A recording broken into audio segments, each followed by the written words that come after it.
Dennis Schroeder started in place of Paul George on Saturday. PG-13 sitting this one out as well. Memphis Grizzlies, OKC Thunder. Game you're going to see right here on NBA TV at 7 o'clock.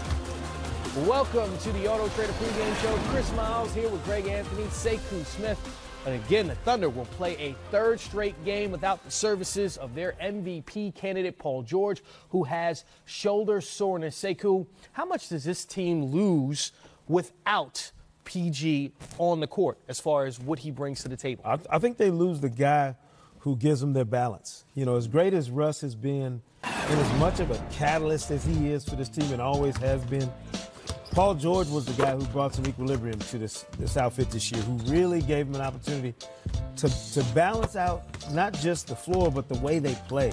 You know, you don't lean on Russ in the same way when Paul George is out there, because you have somebody else who can play off of Russ, but also take over when need be. And without him, you've seen him struggle a little bit, just in terms of having a guy to go to GA when you don't want to lean on Russell Westbrook all the time, because, you know, the other team is, they know Russ has got the ball in his hands and is controlling things.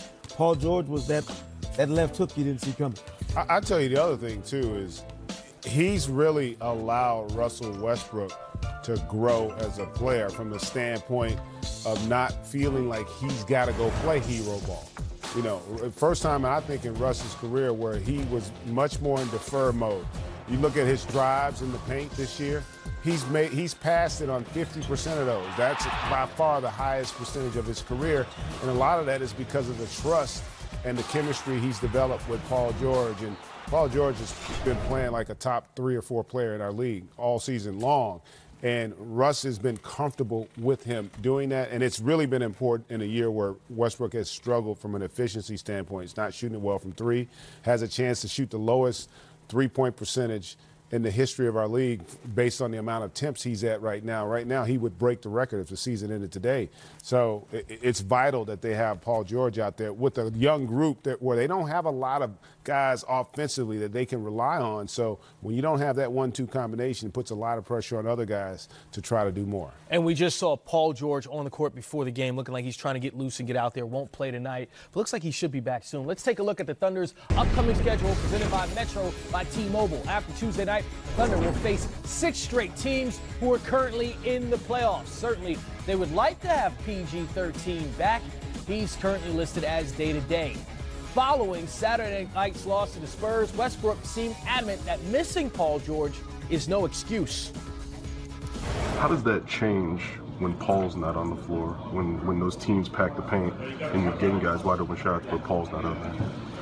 I'm confused. What are you asking? Just ask the question you're asking. How does the offense change when Paul's not on the floor, but teams are also packing the paint as well? Next question. How does the offense change when Paul's not on the floor? A lot, obviously. You know, MVP's not on the floor. He averaged 30 points a game. It changed the offense a lot. So you didn't answer that question. You just wanted to ask to get that answer. What did the Spurs do against you defensively?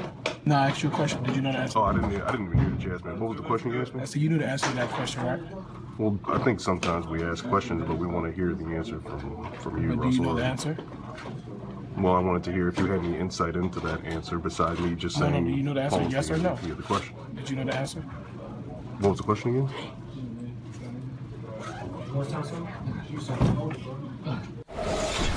Good that's not you, Sekou. I know, that's my man Eric Horn from the Oklahoma. I like that he had him on yesterday. I like that he flipped it back on Russ, though, and asked, what was the question again? But it's clear they're having issues shooting the ball without Paul George on the court. But Russell Westbrook is in the center of that, and he struggled shooting all season. Like you said, GA, when it comes to 300 or more attempts from three-point range in a season, no one has been as atrocious as Russell Westbrook. That's the word to describe it. Look, that's a good word. For a third straight year, but shooting from outside, you know, this Allen Iverson and Antoine Walker. Man, when I saw this stat, I was 2 times. Beneath 30% from three-point range in the season. And GA, you tell me if I'm wrong, but you know what this reminds me of, though? This is when you have a flaw in your game early on in your career that you don't correct. And nobody ever really corrected the fact that Russ basically took these shots whenever he felt like it, when he's playing with Kevin Durant, James Harden early in his career. You transition and get new people around him. He doesn't have the same kind of shooters that he had early in his career, so it almost magnifies his shooting struggles now even more because of the personnel around him not being able to cover for that or to pick up the slack. And I will say this, when we talk about shooting, we focus so much on whether or not the ball's going in. But your ability to shoot it well is not always about your ability to make shots. It's really more about your ability to take good shots. And you could go break down film after film with Russell, and a lot of the problem is shot quality, shot selection, rhythm with your shots. And so they don't have, especially with Paul George is out, he's not going to get quality rhythm looks. Most of the shots he's getting, he has to create, and he's got to create them as a focal point. So it's not an excuse because he's got to get better at it.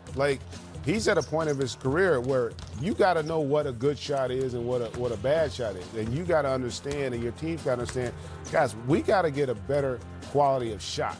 And that's really, if you start looking at one of the issues, you look at a team like Denver, you look at Golden State, it's their ability to take quality shots off of ball movement, off of great spacing, in rhythm, that allows them to shoot a higher percentage. And that's not the case right now for Russ in OKC.